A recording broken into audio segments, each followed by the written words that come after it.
Hello Virgo, Sun, Moon, Rising, and Venus signs. Kamusta kayo? Sana po'y nasa mabuti kayong kalagayan. Welcome back po sa Star Tarot. At kung bago kayo rito, welcome din po kayo. Please subscribe, like, share my videos, and leave me a comment po kung nakaresonate po kayo. Thank you. So, tignan natin kung ano yung tumalo na silang lahat. Oh.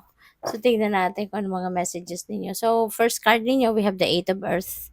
Ayan. So, Eight of Earth is about education. Ano? So, maaring iba sa inyo dito, Virgo, you never stop learning. You keep on studying, learning. Maybe you are curious about different things, no? Kaya nagko-continue kayo na mag-research or nagko-continue kayo na mag-aral on your own. Pwedeng ganun, no? So, good luck sa'yo. Kasi parang, ano kayo eh, doon kayo nagfo-focus. No? Maaaring gusto ninyo pang marami pa kayong matutunan or baka there is something dito that really, ano, uh, attracts, 'di ba? Na malaman mo, na matutunan mo, yung gano'n. Maraming siguro related 'yan sa inyong trabaho. Maaaring gusto mo pa na mas maging magaling ka pa sa iyong trabaho, mas magkaroon ka pa ng mas maraming kaalaman 'no, sa kung ano man ang expertise ninyo sa ngayon or ano man ang ginagawa ninyo. So, gusto mo pang maging mas magaling ka pa, mas maging bihasa ka, no? So, good luck sa'yo. So, we have Ace of Water. Napakaganda kasi si Ace of Water, new beginning ito. No, this is new beginning energy at you are going to be filled with emotions, beautiful emotions, excitement, mga ganyan, masaya.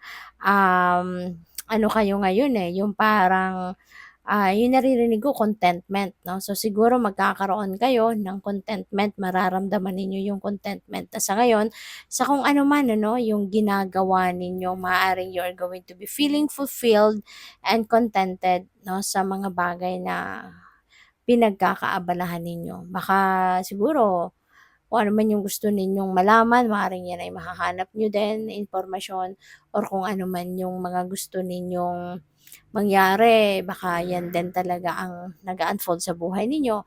Kaya you are filled with beautiful and positive emotions, no? And since this is also a new beginning energy, po pwedeng meron din ditong bagong relationship na mabubuo between you and another person. Baka ano 'to, pupuwedeng ano 'to, romantic relationship, 'no? Maaaring magkakaroon kayo ng isang romantic relationship with someone. And, so always ano lang, always listen to your intuition. Lagi lang ninyong papakinggan, susundin kung ano yung bulong ng intuition ninyo kasi laging yun ang gagabay sa'yo patungo doon sa kung ano ang dapat ninyong gawin, ano yung dapat ninyong i-prioritize, 'no? It's all about kung ano yung mga susunod mong gagawin, gagabayan ka ng universe, 'no, sa pamamaraan ng pagpapadala sa'yo ng mga intuitive messages. Alright? So, we also have Six of Fire. This is victory energy. So, maganda, no? Maganda ang sitwasyon ninyo, Virgo. Kasi kung ano man ang sipag at tiyaga na ginagawa mo dito, ano man yung nire-research ninyo, ano man yung additional na kaalaman no na inaalay ninyo, ginagawa ninyo sa trabaho ninyo para mas maging magaling kayo diyan. Yan ay magbubunga ng tagumpay sa inyo. Yan ay magbubunga ng magandang resulta, positibong resulta, no? Kaya napakaganda at yung effort ninyong nilalagay diyan, binibigay diyan, that will be recognized by the people around you, that will be recognized, that will be ang tawag dito, appreciated, no? That will be appreciated by the people na, alam mo yun, yung mga nakakataas sa'yo, yung mga higher ups mo, you know? So, good luck. So, we also have the Sun. Wow, Virgo. Napakaganda nito. Si the Sun kasi, ano ito eh, very positive energy. You know, and this is also a time for success, no? This is a time for success. This is a time for success. This is a time for um enlightenment, for clarity. Panahon din ito 'no, na yung mga mahirap na pinagdadaanan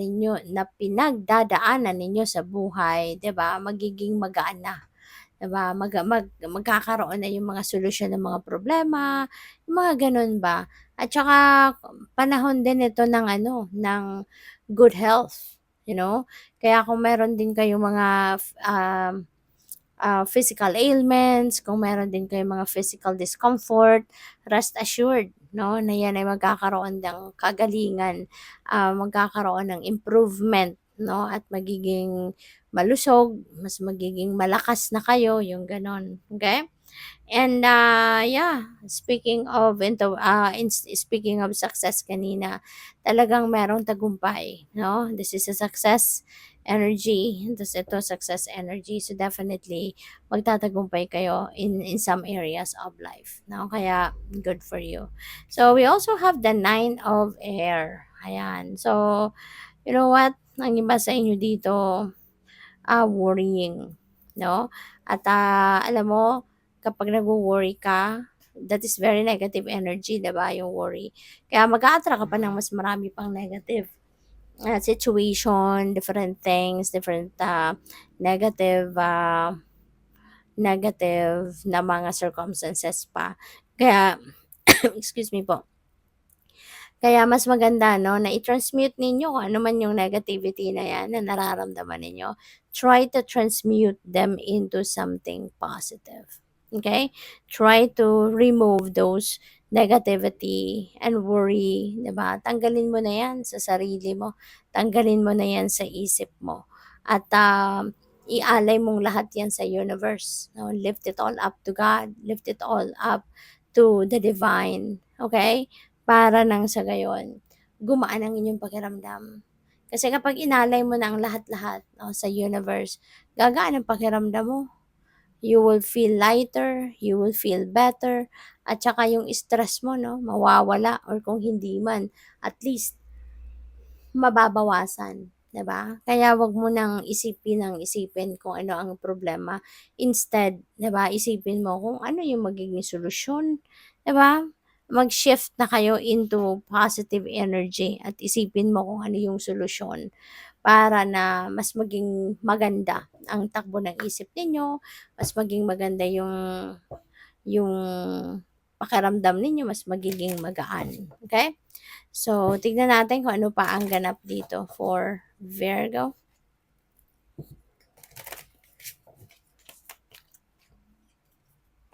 So, we have expansion. Ayan. So, this is pag-asenso. You know, you're heading towards success talaga.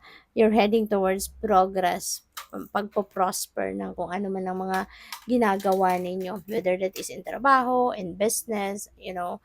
So, papunta na kayo sa pag-expand. Papunta na kayo dito sa alagwa sa buhay, pag-asenso, kaya napakaganda. So just keep projecting positivity, okay? Para walang maging sagabal sa mga magagandang pangyayari na po pwedeng dumating or mag-unfold sa buhay ninyo. At kung meron man mga negative energy katulad ni Nine of Air, no? Kung meron man mga ganyang negatibo na pumapasok sa isip ninyo, nararamdaman ninyo, try to transmute them into something positive para walang maging sagabal, walang maging alam mo yun, yung hindi nothing can stand between you and yung swerte. Okay? So good luck sa Thank you for watching. Love and light. Namaste.